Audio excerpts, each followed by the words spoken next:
이 시간 우리에게 주시는 하나님의 말씀은 구약성경 역대하 8장 16절의 말씀입니다. 구약성경 역대하 8장 16절의 말씀입니다.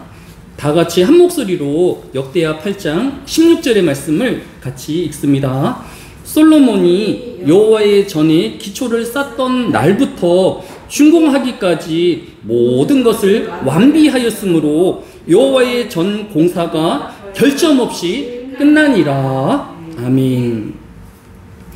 이스라엘 역사에 있어서 성경은 이스라엘 왕들의 행적을 열왕기서와 역대서로 기록하고 있습니다.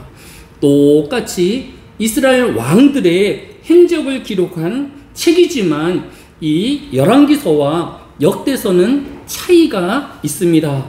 첫째는 기록한 시기의 차이가 있습니다.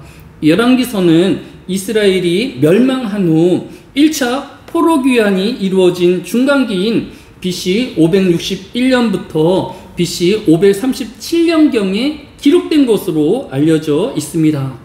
그런데 역대서는 이보다 100년이 지난 BC 450년 전으로 기록된 것으로 역사학자들은 설명하고 있습니다. 둘째로 열왕기서와 역대서의 차이점은 이미 기록되어진 열왕기서에는 있는데도 불구하고 똑같은 역사서인 역대기서에는 새로 기록하면서 열왕기서에 있는 역사적 사건을 일부러 뺀 흔적들이 나타나 있습니다. 예를 들어서 다윗 왕이 자기 부하인 우리아의 아내인 밧세바를 취한 사건은 역대기에 나타나 있지 않은 것을 볼 수 있습니다. 또 다윗 왕의 세 번째 아들인 압살롬의 반란도 역대기서에는 기록되어 있지 않습니다. 또 다윗 왕의 네 번째 아들인 아도니아와 솔로몬이 왕위를 다투는 과정도 역대기서에는 나타나 있지 않은 것을 볼 수 있습니다. 이렇게 열왕기서에 빠진 내용들을 종합하여 보면 역사학자들은 이 역대기서의 목적이 왕조의 정통성을 더 강조하기 위함이다라고 해석하고 있는 것입니다. 그래서 이스라엘 왕이 부족하였고 또 부정적인 면들은 일부러 기록하지 않았다라고 해석하고 있는 것을 볼 수 있습니다. 이에 비하여서 열왕기서는 아무리 이스라엘의 왕이라 하여도 하나님의 뜻을 거스리고 방탕한 왕들에 대한 하나님의 심판과 경계가 그대로 기록되어 있는 것을 볼 수 있습니다. 따라서 오늘 우리가 먼저 기도할 것은 아무리 기름받은 왕이라 할지라도 우상을 숭배하고 백성을 이것을 빼앗은 욕심 많은 북이스라엘의 왕들의 삶을 경계로 삼아야 할 것입니다. 열왕기상 22장 37절로 38절에 보면 왕이 이미 죽음에 그의 시체를 메어 사마리아에 이르러 왕을 사마리아에 장사하니라. 그 병거를 사마리아 못에서 씻음에 개들이 그의 피를 핥았으니 여호와께서 하신 말씀과 같이 되었더라. 거기는 창기들이 모욕하는 곳이었더라 라고 하였습니다. 열왕기서에는 북이스라엘의 가장 악한 왕으로 불리웠던 아합 왕의 마지막 행적을 자세하게 기록하고 있는 것을 볼 수 있습니다. 당시 북이스라엘은 아람 군대와 전투정이었는데 아합 왕은 이 아람 병사가 호련히 쏘아보낸 목적을 가지지 않는 화살에 맞아서 피를 흘리며 죽게 되었던 것입니다.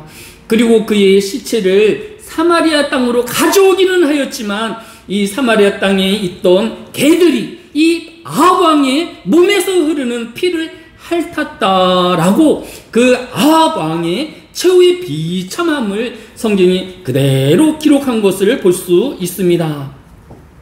또 열왕기서 11장 11절에는 여호와께서 솔로몬에게 말씀하시되 내게 이러한 일이 있었고 또 내가 내 언약과 내가 내게 명한 법도를 지키지 아니하였으니 내가 반드시 이 날을 내게서 빼앗아 내 신하에게 주리라 라고 하였습니다. 아무리 이스라엘 백성의 친송을 받는 솔로몬 왕이라 할지라도 자신의 이방 아내들의 우상을 숭배하였고 하나님을 떠난 솔로몬에게 북이스라엘과 남유다로 찢어질 것을 경계하였던 것입니다. 성경은 지금의 저와 여러분에게도 야고보서 4장 8절에서 하나님을 가까이 하라 그리하면 너희를 가까이 하시리라. 죄인들아 손을 깨끗이 하라. 두 마음을 품은 자들아 마음을 성결하게 하라 라고 명령하고 있는 것을 볼 수 있습니다. 오늘을 사는 성도들은 개인의 욕망과 또 우상 숭배에 빠질 것이 아니라 하나님만을 가까이 하며 통행하는 삶을 살아야 할 것입니다. 또 두 마음이 아닌 자신의 마음을 성결함과 또 거룩함으로 지켜 나아가는 삶을 살아야 할 것입니다. 그러하지 아니하면 열왕기사를 통하여서 기름 부은 이스라엘 왕이라 할지라도 비참한 죽음을 맞이하며 또 후대에 북이스라엘과 남유다로 찢어지는 미래를 안게 되어지는 큰 고통을 당하게 되어질 것입니다. 이번 주 국민일보 신문에는 지난달 28일 교육부가 행정 예고한 내용이 기재되어 있었습니다. 우리나라에는 종교대학이라고 하여서 종교대학, 종교 지도자를 양성하는 대학이 11곳이 있는데 이번 조치로 인하여서 6개로 줄었다라고 합니다. 그런데 그 중에서도 기독교 대학이 가장 많이 줄어들게 되었습니다. 우리가 대표적인 기독교의 목사를 양성하는 것이 사당동의 총신대와 또 이 강나루에 있는 장신대를 꼽을 수 있는데 이 대표적인 총신대와 장신대가 다 종교대학에서 탈락하여서 일반 대학화 되었다라는 것입니다. 이제 총신대와 장신대는 종교대학이 아니기 때문에 기독교인을 선발하여서 뽑을 자격을 상실하였습니다. 기독교를 믿지 않는 사람이다 할지라도 객관적인 자료에 따라서 다른 종교를 추종하는 사람이라도 뽑을 수밖에 없는 위치에 되어진 것입니다. 그러나 카톨릭은 세계대학이 여전히 자리를 지켜서 자신이 검증하는 신앙신과 또 신앙을 검증하여서 입학생을 뽑을 수 있는 종교대학을 유지하게 되었다라는 것입니다. 장신대와 총신대가 시대의 변화에 따라서 점점 입학생들이 줄어가고 있기에 또 학교의 규모를 성장시키고 또 더 많은 신입생을 받기 위하여서 다른 일반 학과를 무분별하게 늘려갔기 때문인 것입니다. 이제 총신대와 장신대에서도 학생들이 흡연하는 일을 심심찮게 발견할 수 있고 교정에서 술자리 하는 일을 심심찮게 찾아볼 수 있게 되어진 것입니다. 교육부의 이러한 처사에 대해서 또 항의하기보다 지금 신학교의 학생들이 경공과 또 목사와 신학적으로 양성해야 할 책임을 갖고 있는 학교가 이러한 학생들을 가르칠 환경을 만들지 못한 것을 깊이 반성해야 할 것입니다.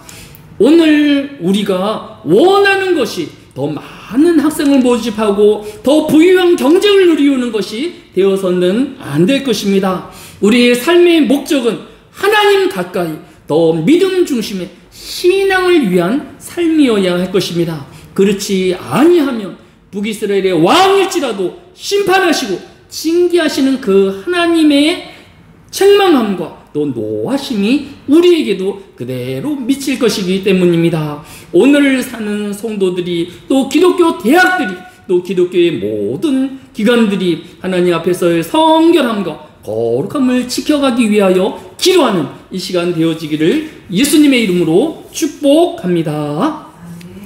둘째로 하나님은 죄를 기억하시고 심판하시는 하나님이시기도 하지만 또한 하나님은 이스라엘 왕들의 많은 허물과 죄가 있지만 그 모든 죄악을 기억하지 아니하시고 이스라엘 백성들과 또 이스라엘 왕들의 애씀과 수고함만을 기억하시는 분이기도 한 것입니다. 오늘 본문인 역대하 6장 16절은 솔로몬이 여호와의 전에 기초를 쌓던 날부터 준공하기까지 모든 것을 완비하였으므로 여호와의 전 공사가 결점 없이 끝나니라 라고 기록하고 있는 것을 볼 수 있습니다. 아까 이야기한 것처럼 역대기서는 이스라엘 왕의 단점이나 또 죄악보다는 그들의 정통성과 하나님의 패서의 헌신을 부각시키는 기록이 있었다라고 하였습니다. 이에 반하여서 열왕기서에는 단순히 솔로몬 왕이 성전 건축을 하였다라는 객관적인 사실만 기록하고 있는 것에 비하여서 오늘 본문은 솔로몬이 기초를 쌓던 날부터 준공하기 모든 것을 완비하였다, 또 결점 없이 끝내었다 라고 솔로몬 왕의 수고와 헌신을 칭찬하고 또 격려하는 모습을 보이고 있는 것을 볼 수 있습니다. 또 열왕기에서는 다윗의 여러 죄악들을 가감없이 기록하였던 것에 비하여서 역대기 29장에는 다윗 왕의 마지막 행적을 기록하면서 역대기상 29장 10절에는 다윗이 온 회중 앞에서 여호와를 송축하여 이르되 우리 조상 이스라엘의 하나님 여호와는 주는 영원부터 영원까지 송축을 받으시옵소서라고 다윗의 마지막 기도가 열왕기상 29장 전체에 기록되어 있는 것을 볼 수 있습니다. 다윗 왕은 살아생전에 또 많은 허물과 죄가 있지 아니하였습니까? 전쟁터에서 많은 피를 흘린 사람이 아니었습니까? 그럼에도 불구하고 역대기에 기록되어진 다윗은 하나님을 찬양하는 사람, 하나님 앞에 기도하는 모습이 더 부각되어 기록되어 있는 것을 볼 수 있습니다. 로마서 3장 24절은 그리스도 예수 안에 있는 성령으로 말미암아 하나님의 은혜로 값없이 의롭다 하심을 얻은 자 되었느니라 라고 하였습니다. 다윗과 마찬가지로 저와 여러분들도 지난 한 주일 동안 또 지나간 과거에 많은 허물이 있고 죄악이 있지만 로마서 3장 24절이 기록한 것처럼 하나님은 그 모든 허물과 죄를 예수 그리스도의 십자가로 다 잊으시고 의로운 모습만을 기억하여 주시는 하나님으로 기록하고 있는 것을 볼 수 있습니다. 우리는 이 한날에 또 하나님이 우리의 허물과 죄가 있음에도 불구하고 우리를 의롭게 보아주시며 칭찬하여 주시는 그 하나님을 바라보아야 할 것입니다. 이 한날에 우리는 열왕기서가 기억하는 죄를 싫어하시며 끝까지 징계하시는 두려운 하나님 앞에 서야 하는 것입니다. 또 우리는 이 한 시간에 많은 허물이 있음에도 불구하고 예배자가 되어지게 하여 주시고 기도하는 자가 되어지게 하여 주시고 찬양하게 하는 그 하나님의 은혜를 함께 기억하는 저와 여러분 되어지시기를 예수님의 이름으로 축복합니다. 사랑이 많으신 아버지 하나님, 이 한날에도 하나님 앞에서의 삶이 되어지게 하여 주시기로 합니다. 죄를 멀리하게 하여 주시고 세상의 욕망보다는 하나님의 영광을 위하여 사는 모든 하늘의 교회 성도들 되어지게 하여 주시기로 합니다. 또한 하나님께서는 우리의 허물과 죄만을 바라보시지 아니하고 또 예수 그리스도의 십자가의 보혈로 우리를 의로운 자로 온전한 자로 바라보아 주시고 은혜 베풀어 주심을 기억하는 주의 백성들이 되어지게 하여 주시옵소서. 그러하기에 이제 남은 주일로 3일 동안도 더 주를 위하여 헌신케 하여 주시고 주만을 위하여 사는 주의 백성 되어지게 하여 주옵소서. 감사를 드리오며 예수님의 이름으로 기도드렸사옵나이다.